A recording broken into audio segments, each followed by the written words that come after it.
नमस्कार, मैं हूं अजय प्रकाश और आप देख रहे हैं जनज्वार। इन दिनों पारुल खक्कर की कविता सौवाहिनी गंगा की चर्चा देश में है। कई भाषाओं में उसका अनुवाद हुआ है, कई लोगों ने वीडियो कन्वर्जन किया है अलग अलग भाषाओं में और बेहद चर्चा हुई है। यह कविता गंगा में दिख रहे शवों और किनारों पर दफनाए गए शवों को लेकर लिखी गई है। हालांकि इस कविता की चर्चा के बीच मुख्य बात यह सामने आई है कि गुजराती साहित्य अकादमी की पत्रिका शब्द श्रुति में एक संपादकीय लिखा गया है जिसमें इस कवयित्री को लिटरेरी नक्सल कहा गया है। हालांकि बहुत पुराना शब्द अर्बन नक्सल रहा है, लेकिन अब यह ताजा शब्द भाजपा की ओर से, मतलब भाजपा के जाहिर तौर पर गुजराती साहित्य अकादमी की है तो सरकारी पत्रिका है तो उसी की इच्छा से छपा होगा, वैसे तो नहीं छपता। तो आखिर यह मसला क्या है, लिटरेरी नक्सल क्या है, यह कौन नए अवतार हैं साहित्य के? इन चीजों पर बातचीत करने के लिए हमारे साथ दो हिंदी के वरिष्ठ साहित्यकार हैं। एक वीरेंद्र यादव हैं जो कि आलोचक हैं और दूसरे हमारे साथ वरिष्ठ कवि मदन कश्यप हैं। इन दोनों लोगों से हम जानेंगे कि लिटरेरी नक्सल कहीं अर्बन नक्सल का एक्सटेंशन तो नहीं और क्या बात है। आइए हम बातचीत सबसे पहले शुरू करते हैं वीरेंद्र यादव से। यह जो अभी समाचार प्रकाशित हुआ है गुजराती की कविता को लेकर के, गुजरात साहित्य अकेडमी की जो पत्रिका है उसका जो संपादकीय लिखा हुआ है उसमें इस कविता को लेकर के जो टिप्पणियां की गई हैं वो जो आज का जो वर्तमान समय है और जिस तरह से साहित्य को, राजनीति को, सामाजिक कर्म को, सब कुछ को जिस तरह से एक नियंत्रित करने की एक कोशिशें हैं उसका एक नमूना है। दरअसल अभी आपने जो जिक्र किया अवार्ड वापसी का, यानी कि अवार्ड वापसी के दौर में अवार्ड वापसी गैंग की संज्ञा दी गई थी और अब जो एक नया पद इजाद हुआ है लिटरेरी नक्सल का, अगर उस संपादकीय को आप ध्यान से पढ़ें या जो उसके छन करके जो उसके अंश आए हैं उससे बहुत स्पष्ट है कि कविता को लेकर के जितनी आपत्ति है उससे अधिक आपत्ति है उस कविता को पढ़ने वालों को लेकर के और उस कविता का जो दूसरी भाषाओं में जो उसका अनुवाद हुआ है, यानी उस कविता की जितनी व्याप्ति हुई, वो कविता जन जन में जिस तरह से उसका जो है उसे ग्रहण किया गया है, उसे स्वीकार किया गया है, जन आकांक्षाओं की जिस तरह से स्वीकृति है उसका विरोध ज्यादा है। यानी कि यह कहा गया है कि यह इस कविता का इस्तेमाल किया जा रहा है राजनीतिक उद्देश्यों के लिए और इसमें पद इस्तेमाल किया गया लेफ्ट और लिबरल, यानी कि ये जो जनतांत्रिक तत्व हैं भारतीय समाज के और जो वाम तत्व हैं, इन्होंने इस कविता के बहाने जो है एक अपनी राजनीति का जो है एक मंसूबा पाने का एक प्रयत्न किया है।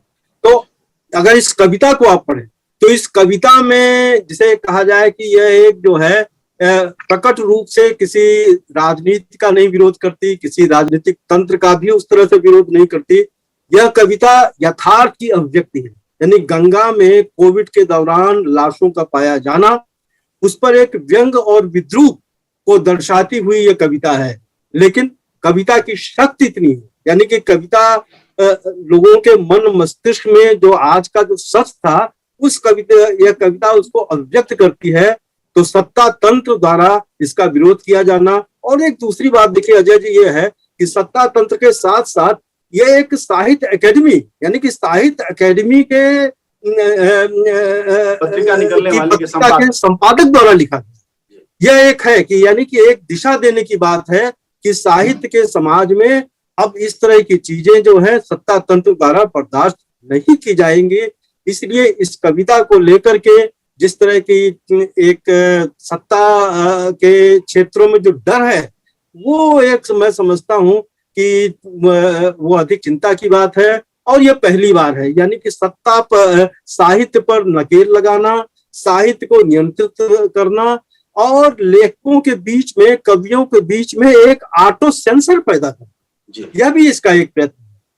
जी चलिए मदन जी, दो तीन बातें कही हैं वीरेंद्र जी ने, आपका भी ध्यान गया होगा, लेकिन मेरे लिए उससे सवाल निकलते। एक तो लेफ्ट लिबरल शब्द, दूसरा कि साहित्य में इस तरह से सत्ता संचालित साहित्य संस्थान द्वारा एक शब्द का इजाद, और तीसरी बात जिसके आप जानकार खुद भी हैं, कविताओं में लगातार आपने सत्ता का विरोध सत्ताधारियों का विरोध खुलकर किया है, लिखा भी है। तो हम ये गालियां भी जानना बहुत चाहेंगे कि लेफ्ट लिबरल से क्या दुश्मनी है। दूसरा कि नक्सल क्या मतलब एक निगेटिव वर्ड कैसे बन गया है भारतीय सत्ता में, और खासकर संघ या जो भी सत्ता में सरकारें आती हैं वो इस शब्द का नकारात्मक इस्तेमाल कैसे करती हैं। क्या वाकई यह एक नकारात्मक शब्द है? ये पहली बार नहीं बना है नकारात्मक, साहित्य में पहली बार इसका इस्तेमाल हो रहा है। इसके पहले अर्बन नक्सल शब्द आ चुका है, शहरी नक्सल, और ये कांग्रेस के द्वारा ही ये शब्द आया था। इसको लाने वाले थे चिदम्बरम जी, और उसका ही प्रसार विस्तार फिर इस सरकार ने किया। एक बात सिर्फ ध्यान देने की बात है, हालांकि ये इतर प्रसंग है इसलिए ज्यादा समय नहीं लूंगा, लेकिन एक कहना चाहूंगा कि दो चीजों में सिर्फ फर्क है इसमें और पिछली सरकार पे।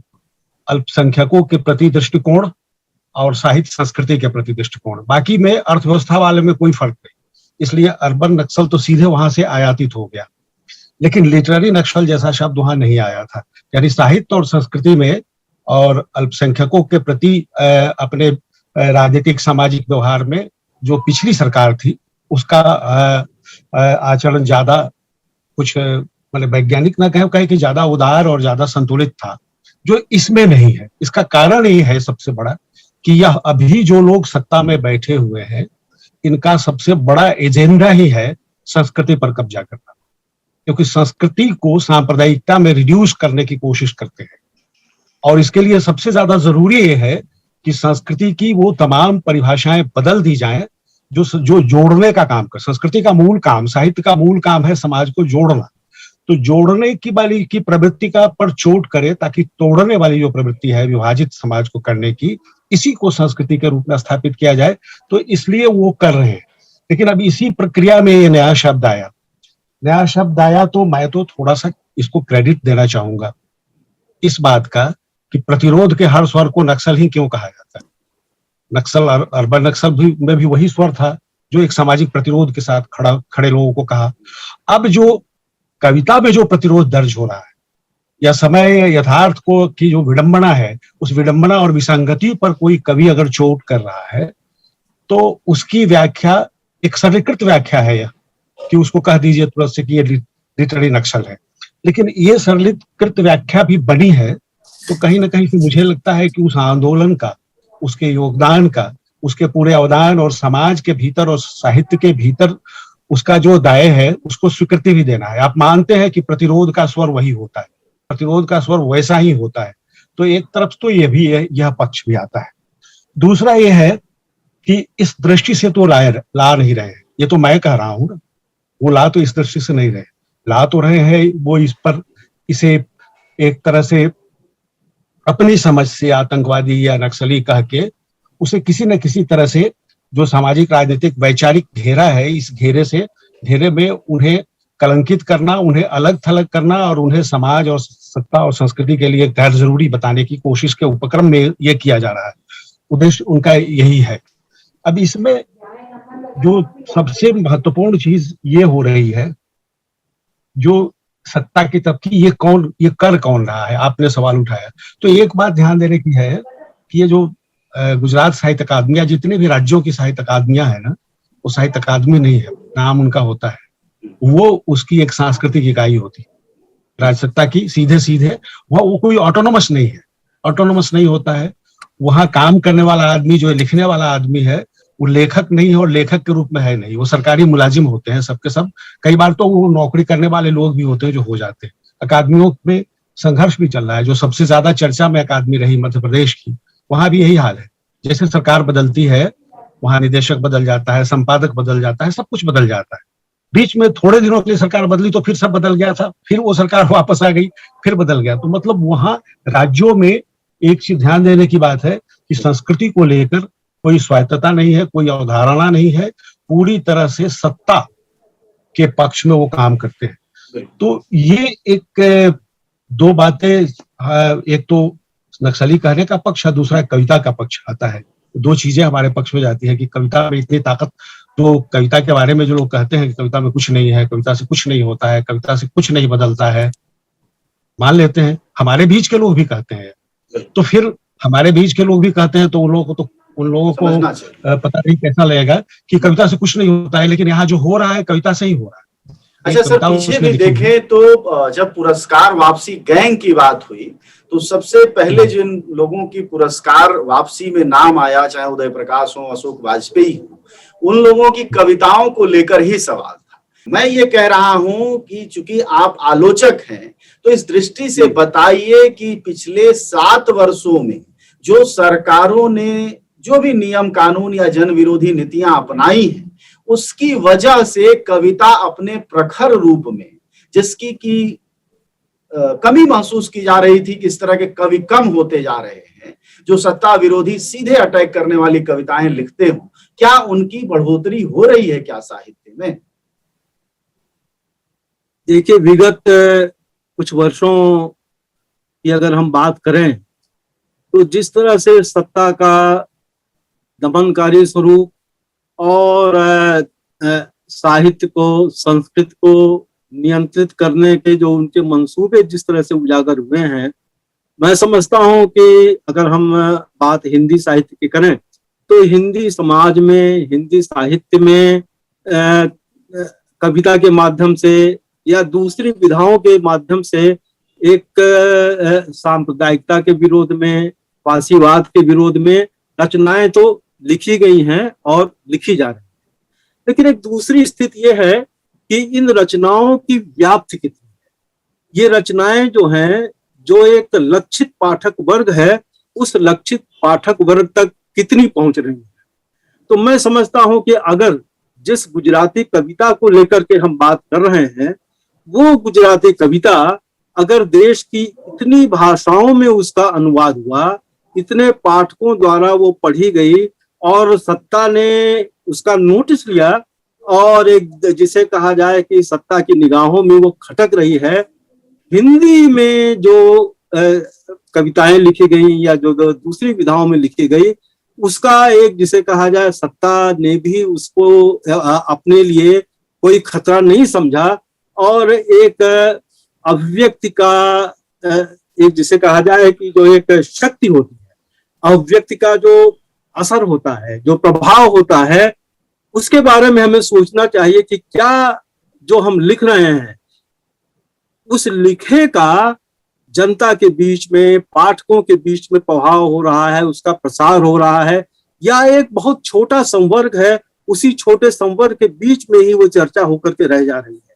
देखिए, इस बीच कुछ और बहुत अच्छी चीजें लिखी गई, जैसे कि चंदन पांडे ने एक उपन्यास लिखा वैधानिक गल्प, रणेंद्र ने एक उपन्यास लिखा गूंगी रुलाई का कोरस, और अभी नया नया उपन्यास आया प्रहलाद दास का मौसी का गांव।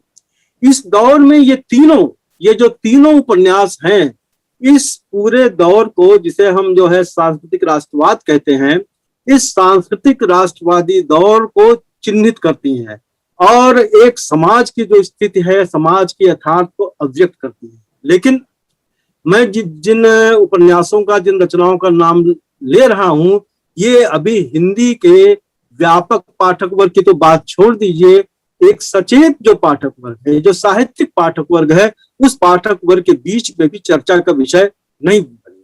तो रचनाएं लिखी जा रही है, मतलब इसको दो तरह से देखा जाना चाहिए।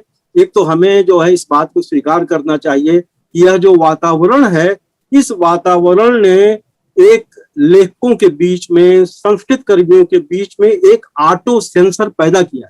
यानी लिखने के पहले हम सोचते हैं कि यह रचना कहीं अधिक जोखिम वाली तो नहीं है, लेकिन जो लोग ये जोखिम उठा रहे हैं, देखिए मैं दोनों बातें कह रहा हूं। एक तो जोखिम उठाने के पहले एक सोच विचार की स्थिति बन गई है, इस बात को हमें स्वीकार करना चाहिए।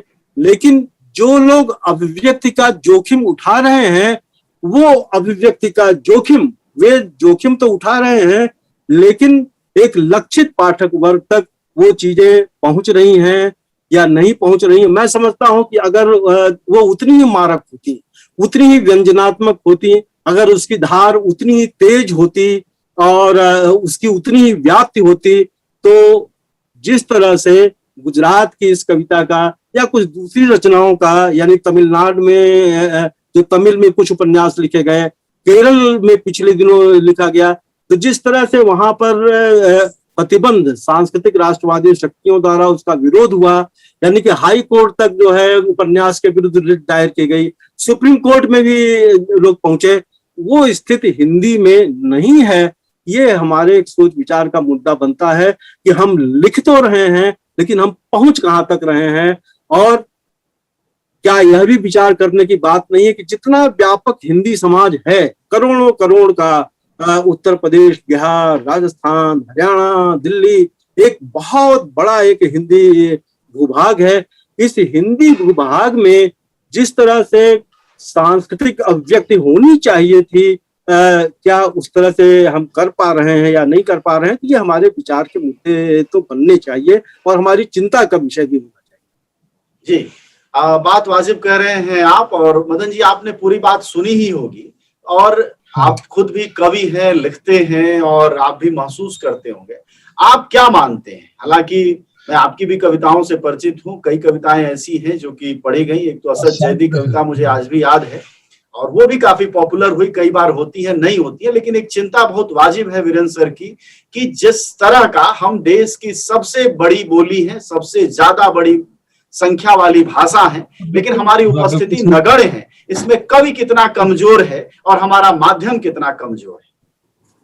दरअसल ये जो संकट है ना, यह कौमियत का संकट है, और इस पर जो बातचीत कभी अलग से कर सकते हैं बहुत विस्तार से, कि हिंदी कौम में ऐसी कौन सी कमी है कि हिंदी की भावनाएं आज भी जनपदीय है, वो कौमी नहीं है, राष्ट्रीय नहीं। और जनपदों की भाषा में जब चीजें लिखी जाती है तब उसका असर होता है। अगर नागपुरिया में एक कवि लिखता है तो उसको नक्सल कह के जेल में बंद कर दिया जाता है कि कविता लिखना बंद करो, नहीं तो तुमको हत्याकांड में फंसा देंगे। ये मामला हो चुका है हमसे, भोजपुरी में लिखने वाले पर हो चुका है, होता है, लेकिन हिंदी में नहीं होने का वो एक अलग प्रश्न है, उस पर कभी बात अलग से होगी। एक बात और भी आई है कि जो प्रतिरोध दर्ज होता है उपन्यास और तमाम चीजों के माध्यम से, विमर्श तो आ जाता है सांस्कृतिक और सांस्कृतिक राष्ट्रवाद का, लेकिन तत्काल जो प्रतिरोध गहराई से दर्ज होता है वो कविता के माध्यम से होता है, और हिंदी में भी हुआ है तो हुआ है। और कविताएं हिंदी की भी साथ साथ अनुदित हुई हैं। मैं चर्चा नहीं करना चाहूंगा एक खास कारण से, हिंदी में भी इस तरह की एक कविता फेसबुक पर आई, तो एक ही साथ 7-8 भाषाओं में उसका अनुवाद तो देखने को मुझे, मेरे पास है, उपलब्ध है, मैं उपलब्ध करा सकता हूँ। एक ही साथ अनुवाद और चर्चा सब कुछ हुआ, लेकिन कोई एक संपादकीय नहीं लिखा गया, जिसके कारण उसका कारण यह है कि हिंदी का वह जो समाज है ना, हिंदी के लिटरेचर का जो वह समाज है जो सत्ता के साथ जुड़ा हुआ है, वो थोड़ा जड़ भी है, वो बहुत संवेदनशील नहीं है, अपने सत्ता के हितों में को भी वो इस रूप में नहीं देखता कि कविता और संस्कृति से कुछ होगा। उसका एक है कि एक परंपरा भी रही है, कांग्रेस ने तो कभी इसको महत्व दिया ही नहीं था, कभी किसी भी समय आप कितना भी विरोध करिए वो मानते हैं कि इस पे ठीक है। जहां इससे बाहर आप आएंगे, माने कविता से बाहर, साहित्य से बाहर आकर जब आप विरोध करेंगे तभी आप पर कार्रवाई होगी, साहित्य के भीतर नहीं। लेकिन ये लोग साहित्य को लेकर ऐसा नहीं सोचते, और खास करके संघ जो है, संघ परिवार, जो कि मैंने पहले ही कहा ना कि जहां संस्कृति एक बड़ा इनका चूंकि मुद्दा है, तो ये साहित्य को नियंत्रित करना चाहते हैं, लेकिन वो नियंत्रित दूसरी भाषाओं में, विशेष रूप से गुजराती और मराठी में ज्यादा करना चाहते हैं, और है भी। हिंदी में कोई एक बड़ा लेखक नहीं है इस समय जिसने लिखा हो जिसका कोई संबंध हो संघ से। गुजराती में दर्जनों लेखक है जिनका सीधा संबंध है, मराठी में ऐसे दर्जनों लेखक है जिनका संबंध है, तो मैं एक तो शिवसेना से संबंध है, दर्जनों लेखक ऐसे मिलेंगे। तो इस तरह के हिंदी में है भी नहीं, दोनों तरफ है। तो जब उस तरह के लोग हैं तो रिएक्शन वहां ज्यादा दिखेगा, जो विरोध में लिखेगा, जो प्रतिरोध रचा जाएगा, उस प्रतिरोध के विरुद्ध वो रिएक्शन ज्यादा दिखेगा, क्योंकि ज्यादा समझ में भी चीजें आती। हिंदी में समझने के लिए कौन बैठा हुआ है? हिंदी में जो लोग बैठे हुए हैं ना, मैं नाम नहीं लेना चाहता, लेकिन जो भी संस्कृति के क्षेत्र में इक्के दुक्के दिखाई देते हैं, उनकी समझ का स्तर ऐसा है कि उनके विरोध का भी किसी चीज का कोई मतलब ही नहीं रह जाता, वो समझते भी नहीं। तो ऐसा है, वैसी स्थिति वहां उन भाषाओं में नहीं। लेकिन इसका मतलब ये नहीं है कि हिंदी में लिखा नहीं जा रहा है। कविता, खास करके कविता में क्योंकि तात्कालिक प्रतिरोध तो उसी तरह से कविता में दर्ज हो जाती है, जो जब भी दर्ज हुआ है तो वो हुआ है, और अनुवाद भी हुआ है, दूसरी भाषाओं में भी हुआ है।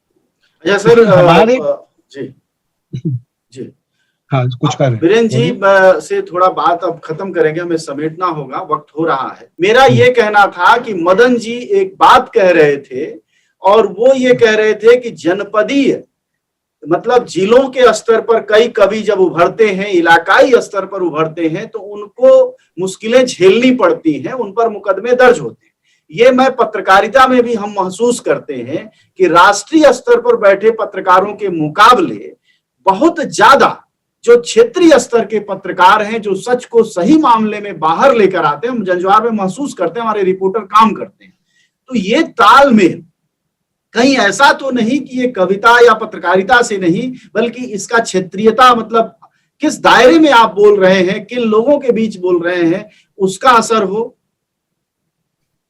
देखिए, मैं इसको क्षेत्रीयता के रूप में नहीं कि कौन सी भाषा अपने समाज में की जड़ों से कितनी जुड़ी हुई है।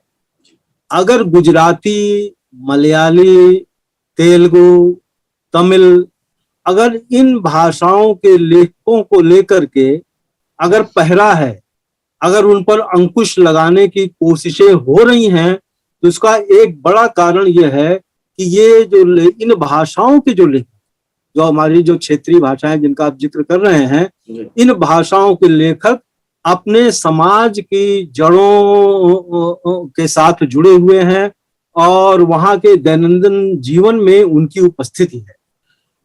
हम जो हमारा जो हिंदी समाज, वो हिंदी समाज जो है एक जिसे कहा जाए कि उसका एक राष्ट्रीय स्वरूप बना, हिंदी भाषा का एक राष्ट्रीय स्वरूप बना, तो एक राष्ट्रीय जो स्वरूप बना, इस राष्ट्रीयता के कारण जो जड़ों के साथ अपने समाज के साथ जो इस भाषा के पत्रकारों को, लेखकों को जो जिस तरह से उनकी जो है पहुंच होनी चाहिए थी, जड़ों से जुड़ना चाहिए था, मैं समझता हूं कि वो थोड़ी सी जड़ विच्छिन्नता आई है। तो यह भी एक बड़ा कारण है। यानी कि देखिए, हिंदी का दिक्कत यह है, या हिंदी की शक्ति भी कह लेते हैं कि भाई भोजपुरी भी है, अवधी भी है, मैथिली भी है, हरियाणवी भी है, बहुत सी क्षेत्रीय बोलियां हैं। उन क्षेत्रीय बोलियों को मिला करके हिंदी बनती है। लेकिन हिंदी जो है, हिंदी भाषा का जो साहित्य है, वो राष्ट्रीय होने की स्थिति या राष्ट्रीय होने का भ्रम पाल करके हम जिसे कहा जाए कि दैनंदिन जीवन से एक कटने की भी स्थिति है। तो खाली इसको इस रूप में नहीं लेना चाहिए कि जो क्षेत्रीय भाषाओं में जो काम कर रहे हैं उनकी दुश्वारियां अधिक हैं। सवाल ये है कि हमारी अपने समाज में पैठ कितनी है। यानी कि आज जो एक सांस्कृतिक राष्ट्रवादी जो एक समझ है, जो सोच है, उस समझ के प्रतिविमर्श के रूप में, एक काउंटर नैरेटिव के रूप में हमारा साहित्य अपनी उपस्थिति कितनी दर्ज कर रहा है। यानी कि अगर हिंदी में मान लीजिए कि 2000 लेखक हैं, तो उन 2000 लेखकों में क्या 100 लेखक भी अपनी असरकारी ढंग से अपनी रचनाओं के साथ अपनी उपस्थिति दर्ज करा रहे हैं। और जो हमारे माध्यम हैं, यानी जो समाचार पत्र हैं, जो पत्रिकाएं हैं, यानी हमारे अव्यक्त के माध्यम वो हैं कहाँ? वो अव्यक्त के माध्यम समाचार पत्र हैं, पत्रिकाएं। उन समाचार पत्रों में ये एक प्रतिरोध के स्वर कितने आ रहे हैं, यानी जनता तक पहुंचने की, फिर वही बात जिस बात को मैंने पहले भी कहा था कि जनता तक पहुंचने की स्थिति नहीं बन रही है।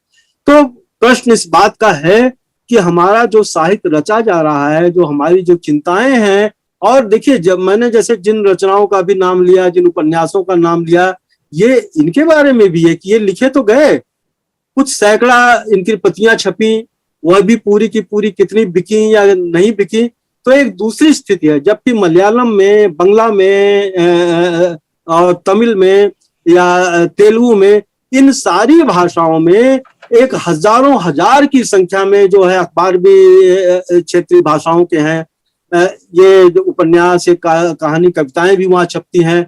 तो हम समस्याओं को एक दूसरे स्तर पर, खाली यह नहीं कि लिखा नहीं जा रहा है, जो लिखा भी जा रहा है उसकी भी पहुंच बहुत सीमित है। यह तो एक इस तरह से बात की जानी। दूसरा कि देखिए इस समय जो सर सोशल मीडिया के आने के बाद से पहुंच का कोई संकट तो रहा नहीं, जो लिखता है वो छा जाता है। जैसे ये महिला का ही जो कविता है, मैडम का जिनका नाम मतलब पारुल खक्कर है, उनकी भी कविता तो ऑनलाइन ही आई है, उसके बाद वो छा गई। हाँ हाँ ठीक है जी। पारुल खक्कर की कविता ऑनलाइन आई है। मदन जी यहाँ बैठे हुए हैं, मदन जी अभी कह रहे थे कि भाई हिंदी में कविताएं लिखी गई, मैंने भी उनको पढ़ा है, मैं भी जानता हूँ। लेकिन हिंदी की कितनी कविताएं जो हैं सोशल मीडिया पर इस तरह से एक चर्चा का विषय बनी हुई। और देखिए मदन जी, हमें एक स्वीकार करना चाहिए कि विगत कुछ समय में, मैं तो ये बात कहूंगा और ये आपसे मैं विमर्श के लिए ये बात कह रहा हूं कि हमारे साहित्य के कितने स्वर मौन हो गए हैं। सोशल मीडिया पर जो लोग मुखर होकर के अपनी बातें कुछ समय पहले तक लिखते थे, करते थे, साहित्य समाज के वो लोग, मुझे बहुत से ऐसे लोग अनुपस्थित लगते हैं। कुछ गिने चुने लोग हैं, तो हमें एक आत्मालोचन भी करना चाहिए, आत्मावलोकन भी करना चाहिए। और जो मैंने बात पहले कही, मैं फिर दोहरा रहा हूं कि क्या हम में एक सेल्फ सेंसर बैठ गया है? क्या हम बहुत सचेत हो गए हैं? क्या हम जोखिम उठाने के पहले हम 10 बार सोच रहे हैं? क्या हिंदी का कवि, हिंदी का लेखक, हिंदी का आलोचक, हिंदी का बुद्धिजीवी क्या अपनी अभिव्यक्ति को उसी बेलाग ढंग से अभिव्यक्त कर रहा है? मैं तो सोशल मीडिया पे देख रहा हूं कि विगत 3-4 वर्षों में जो लोग पहले बहुत सक्रिय थे वो लगभग अनुपस्थित होने की स्थिति में आ गए हैं। तो मैं एक आत्मावलोचन के और एक विमर्श के मुद्दे के रूप में ये बात कहना चाहता हूं कि हमारा लेखन, हमारी अभिव्यक्ति जो है उस तरह से प्रभावित नहीं हो पा रही है। मैं ये नहीं कहता हूं कि कोई लेखक गिरफ्तार हो जाए, कोई कवि गिरफ्तार हो जाए तो ही माना जाना चाहिए कि उसकी अभिव्यक्ति जो है सत्ता विरोधी है। लेकिन हम साहित्य समाज के लोग, यानी कि जो हमारी जो पत्रिकाएं हैं, जो पत्रिकाएं हमारे सामने आ रही हैं, मदन जी, जिन पत्रिकाओं को आप भी पढ़ते हैं, हम भी पढ़ते हैं, देखते हैं, जो शीर्ष पत्रिकाएं हैं, उन मैं नाम नहीं ले रहा हूं, मेरा आशय आप समझ रहे हैं, उन शीर्ष पत्रिकाओं में सत्ता विरोधी स्वर, सांस्कृतिक राष्ट्रवाद विरोधी स्वर कितने मुखर होकर के आ रहे हैं। अच्छा, हम यह भी सोच लें कि हमारी इतनी पत्रिकाएं छप रही हैं, इस दौर में भी थोड़ा समय छोड़ दीजिए, उन पत्रिकाओं में जो संपादकीय लिखती थी वो कितनी पत्रिकाओं में उस बेलाग ढंग से वो संपादकीय लिखे जा रहे हैं। ये एक सोचने की बात है। थोड़ा समय की सीमा होगी। हाँ, आखिरी टिप्पणी एक मदन जी आप बात को समेटते हुए करें। लेकिन सर, हम ये बताना चाहेंगे वीरेंद्र सर की जो माध्यम का सवाल है, जैसे हम सब डिजिटल मीडिया के लोग हैं, आप जनज्वार अगर कभी देखते होंगे, लगातार हम सब प्रतिरोध ही लिखते हैं, हमें तो लेख नहीं मिलते साहित्यकारों के, यहाँ तक कि हम तो मुफ्त में भी सच नहीं छापते, कुछ पैसा भी पे करते हैं। सवाल ये बिल्कुल सही है, इस बात को इस रूप में देख लीजिए। वीरेंद्र जी ने जो कहा वो बिल्कुल सही पक्ष है। अब दूसरे पक्ष पर, उस पक्ष पर बात करें तो ये सच है कि इस समय जो हिंदी का मध्यवर्ग है, हिंदी का ही नहीं सभी भाषाओं का मध्यवर्ग जो है, वो उसमें बहुत तरह के डर और अवसरवाद आए हैं, और उसमें एक कहीं ना कहीं से सेल्फ सेंसर जैसी चीज भी हो, ये तो अलग विषय, ये विषय अलग है, इस पर बातचीत हो तो बहुत विस्तार से बात कर सकते हैं। लेकिन एक बात, प्रश्न जो इन्होंने उठाया, शुरू में उठाया था, कनेक्टिविटी का प्रश्न, कि हिंदी की रचनाएं अपने समाज से, अपनी जनता से उस तरह कनेक्ट नहीं हो पाती है जैसे गुजराती, मराठी, बंगाली और इस तरह की है। मैंने शुरू में ही कहा कि यह कौमियत का मसला है। हिंदी कौम जो है अभी भी इसकी संस्कृति जनपदीय है, जातीय बनी नहीं। जातीय का मतलब कास्ट वाला नहीं, जो नेशनल जिसको कहते हैं, जिस पर रामविलास शर्मा जातीय कह रहे थे, हालांकि उनकी अवधारणा से मैं बहुत सहमत नहीं हूं। तो ये बनी नहीं है, उसके कारण ऐतिहासिक है। जनपदीय रह जाने का कारण बहुत ऐतिहासिक है, अलग विषय है।